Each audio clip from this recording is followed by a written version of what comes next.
श्री स्वामी समर्थ. मी प्रांजली. आपण कोणाच्या सांगण्यावरून किंवा कुठे बघितलं किंवा आपण ऐकलं या यंत्राचा या व्यक्तीला असा अनुभव आला आहे, त्या यंत्राचा त्या व्यक्तीला तसा अनुभव आलेला आहे, म्हणून सगळे यंत्र आपण आणले आणि देवघरामध्ये ठेवले. म्हणजे ते यंत्र आपल्यासाठी काम करणार का? त्यांना जो फायदा झाला आहे तो आपल्याला फायदा होणार का? तर अशी अजिबात नाहीये. ज्या वेळेला यंत्र आपण आणतो त्यावेळेला ते फक्त एक यंत्र असतं, एक धातूचं यंत्र असतं. ते घरी आणल्यानंतर आपल्याला त्यामध्ये प्राण टाकावे लागतात, ते सिद्ध करावं लागतं, ते अभिमंत्रित करावं लागतं. त्यावेळेला ते जे यंत्र आहे त्याचे जे फायदे आहेत, त्या यंत्राचे जे लाभ आहेत ते आपल्याला मिळू शकतात. आपल्यापैकी बऱ्याच ताई व दादांकडे कुबेर यंत्र आहे, पण त्याचे लाभ त्यांना होत नाहीयेत किंवा त्याचे फायदे त्यांना होत नाहीयेत. किंवा बऱ्याच ताई व दादांना या दिवाळीत त्यांनी कुबेर यंत्र आणलेलं आहे, तर ते सिद्ध कसं करायचं? ज्यांच्याकडे जुनं आहे पण त्यांनी सिद्ध केलेलं नाहीये कारण त्यांना माहितीच नव्हतं. तर आपण या दिवाळीमध्ये धनत्रयोदशीच्या दिवशी कुबेर यंत्र आणून कुबेर यंत्र सिद्ध करू शकतो. आपल्या देवघरामध्ये त्याची प्राण प्रतिष्ठा करू शकतो, जेणेकरून त्याचे जे लाभ आहेत, त्याचे जे फायदे आहेत ते आपल्याला मिळू शकतील. आता श्रीयंत्र असेल, कुबेर यंत्र असेल, ते आपण आणलं आणि देवघरामध्ये ठेवलं, त्याची प्राण प्रतिष्ठा सुद्धा केली, सिद्ध सुद्धा केलं, म्हणजे आपल्यावर काही पैशाचा पाऊस पडणार का? घरात बसून आपल्याला पैसा मिळणार का? तर असं अजिबात नाही. या ज्या वस्तू असतात, यंत्र असतील किंवा कमळगट्ट्याची माळ असेल किंवा आपण अजून ज्या काही कवड्या वगैरे ज्या सांगतो, तर हे या गोष्टी, या वस्तू काय करत असतात की आपल्या कष्टाला, आपल्या मेहनतीला नशिबाची साथ मिळवून देत असतात. बघा, बरेच जण तुम्ही आता कष्ट करताय पण तुम्हाला हवं तेवढं यश मिळत नाहीये, तुम्हाला सक्सेस मिळत नाहीये, तुम्हाला नशिबाची, भाग्याची साथ मिळत नाहीये. तर ज्या वेळेला या वस्तूंची जोड आपण देतो तर त्यावेळेला कुठेतरी नशिबाची साथ आपल्याला मिळते. नशिबात नसणाऱ्या वस्तू खेचून आणण्याचं काम जे आहे ते या वस्तू करत असतात. या पद्धतीने हे काम करत असतात. तर आता सुरुवातीला समजा तुम्हाला नवीन कुबेर यंत्र आणायचं आहे, तर ते आपण कोणत्या धातूचं घेऊ शकतो? तुम्ही कुबेर यंत्र पंचधातूचं घेऊ शकता, पितळेचं घेऊ शकता, चांदीचं घेऊ शकता किंवा सोन्याचं सोन्याची प्लेटिंग असलेलं कुबेर यंत्र सुद्धा तुम्ही घेऊ शकता. कुबेर यंत्र तुम्ही जिथे पूजा साहित्य मिळतं, जे दुकानं असतात तिथे सुद्धा तुम्हाला मिळून जाईल.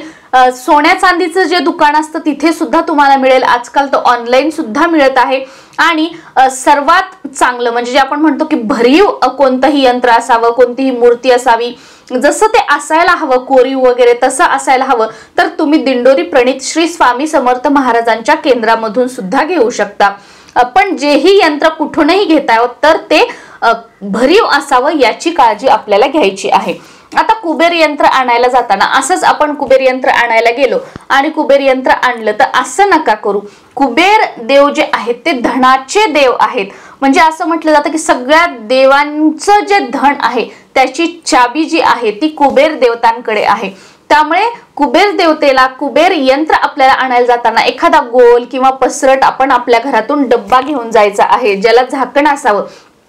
त्या डब्यामध्ये तुम्ही तांदूळ थोडेसे टाकले तरीही चालतील किंवा त्या डब्यामध्ये तुम्ही 5 रुपयाचे, 1 रुपयाचे, 2 रुपयाचे तुमच्याकडे कॉईन असतील ते कॉईन ठेवले तरीही चालतील. किंवा तुमच्याकडे एखादं लाल कापड असेल, पिवळं कापड असेल, त्या डब्याच्या आकाराचं कापून किंवा घडी घालून तुम्ही त्याच्यामध्ये ठेवून त्याच्यावर थोडेसे तांदूळ ठेवले, असं करून घेऊन आपल्याला तुम्ही जिथून कुठून कुबेर यंत्र घेणार आहे त्या जागी जायचं आहे. तिथे गेल्यानंतर ते कुबेर यंत्र आपण घ्यायचं आहे. समजा आता तुम्ही केंद्रात गेले, केंद्रातून घेत आहात, तर तुम्ही कुबेर यंत्र तिथून घ्यायचं, बाहेरून दुकानातून स्वामींच्या तिथे जायचं, स्वामींच्या समोर तिथे खाली ठेवायचं, स्वामींना प्रार्थना करायची की मी कशासाठी हे कुबेर यंत्र घेतलं आहे आणि मला काय लाभ हवे आहेत, माझी इच्छा काय आहे, मनोकामना काय आहे ते बोलून दाखवायची आणि ते कुबेर यंत्र आपल्याला आपल्या घरी आणायचं आहे. घरी आणल्यानंतर आपल्या देवघरामध्ये ठेवायचं. आता दिवाळीमध्ये जर आपल्याला हे सिद्ध करायचं असेल तर धनत्रयोदशीच्या दिवशी आपली सकाळी पूजा झाली की आपल्याला काय करायचं, ताम्हण घ्यायचं, आपलं देवपूजेचं ताम्हण. त्या ताम्हणामध्ये थोड्याशा सुरुवातीला अक्षदा ठेवायच्या, त्यावर हे जे कुबेर यंत्र आहे ते आपल्याला ठेवायचं आहे. कुबेर यंत्र ठेवल्यानंतर तुमच्याकडे जर गळती असेल, ज्याला आपण अभिषेक पात्र म्हणतो, ते ठेवायचं, त्याच्यामध्ये पाणी टाकायचं, शुद्ध स्वच्छ पाणी घ्यायचं आहे. नसेल तर आपण चमच्याने किंवा आपण अभिषेकाची जी आपली पळी असते त्याने आपल्याला या कुबेर यंत्रावर अभिषेक करायचा आहे, म्हणजे हे सिद्ध करायचं आहे. तर सिद्ध कसं करायचं, आपल्याला पुरुष सूक्त म्हणायचं आहे आणि हे जे कुबेर यंत्र आहे ते सिद्ध करायचं आहे. पुरुष सूक्त आपण जर 16 वेळा म्हटलं किंवा 15 वेळा म्हटलं तर खूप उत्तम आहे, म्हणजे सोन्याहून पिवळा आहे. पण हे तुम्हाला शक्य नसेल तर तुम्ही 14 वेळा म्हणा, 11 वेळा म्हणा, 5 वेळा म्हणा, 7 वेळा म्हणा, या पद्धतीने तुम्ही म्हणू शकता. पण 15 किंवा 16 वेळा जर आपण म्हटलं तर खूप छान आहे. तर पुरुष सूक्त म्हणायचं आहे. पुरुष सूक्त जे आपलं केंद्रातील नित्य सेवा स्तोत्र मंत्राचं जे पुस्तक आहे त्याच्यामध्ये तुम्हाला मिळून जाईल. तर त्याच्यातून आपल्याला म्हणायचं आहे. आता तुमच्याकडे केंद्रातील स्तोत्र मंत्र पुस्तक नाहीये तर तुम्ही गुगलवर टाका पुरुष सूक्त म्हणून, तुम्हाला PDF मिळून जाईल.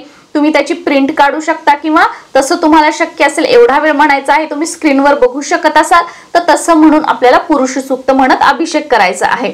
किंवा तुम्ही युट्यूबवर टाका पुरुष सूक्त लागेल, ते तुम्ही ऐकत तुम्ही अभिषेक करू शकता. या पद्धतीने आपल्याला जे कुबेर यंत्र आहे ते सिद्ध करायचं आहे.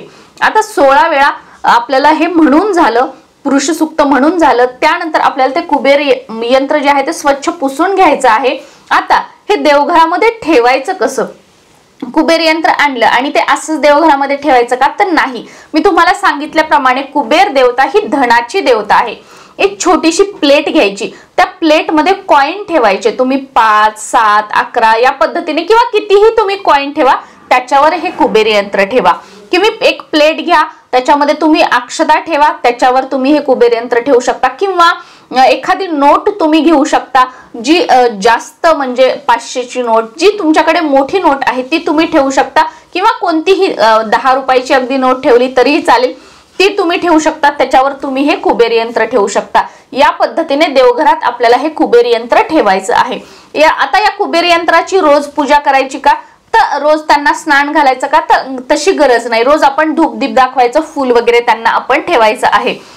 पण जर प्रत्येक गुरुवारी जर तुम्हाला जमलं तर या कुबेर यंत्रावर आपण अभिषेक करायचा आहे. आणि रोजची पूजा झाल्यानंतर कमीत कमी 11 वेळा आपल्याला कुबेर मंत्र जो आहे तो म्हणायचा आहे. 16 वेळा, 11 वेळा किंवा एक माळ म्हणजे 108 वेळा, आपल्या पद्धतीने 21 वेळा या पद्धतीने जो कुबेर मंत्र आहे तो तुम्ही म्हणू शकता, जो की आपल्या नित्यसेवेच्या स्तोत्र मंत्र पुस्तकामध्ये आहे. ओम वैश्रवणाय नमः, ओम श्री, त्याच्यानंतर जे पुढे आहे तो मंत्र आपल्याला म्हणायचा आहे.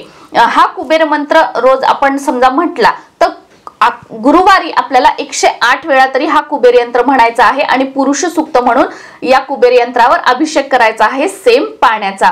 त्यानंतर तुम्ही प्रत्येक पौर्णिमा किंवा प्रत्येक गुरुवार जर तुम्हाला शक्य नसेल, प्रत्येक पौर्णिमेला जरी तुम्ही हा अभिषेक केला आणि कुबेर मंत्र 108 वेळा म्हणजे एक माळ म्हटला तरी चालेल. रोज 11 वेळा तर आपल्याला कंपल्सरी म्हणायचंच आहे. फक्त यंत्र आणून देवघरामध्ये ठेवलं, त्याची उपासना वगैरे काही केली नाही तर ते आपल्यासाठी काम कसं करेल. त्यामुळे नित्यसेवेमध्ये रोज कमीत कमी 11 वेळा आपल्याला कुबेर मंत्र जो आहे तो म्हणायचा आहे. या पद्धतीने कुबेर यंत्र आणून ते सिद्ध करून त्याची प्राण प्रतिष्ठा करून देवघरामध्ये आपल्याला ठेवायचं आहे, म्हणजे जेणेकरून याचे जे लाभ आहेत, जे फायदे आहेत ते आपल्याला मिळतील.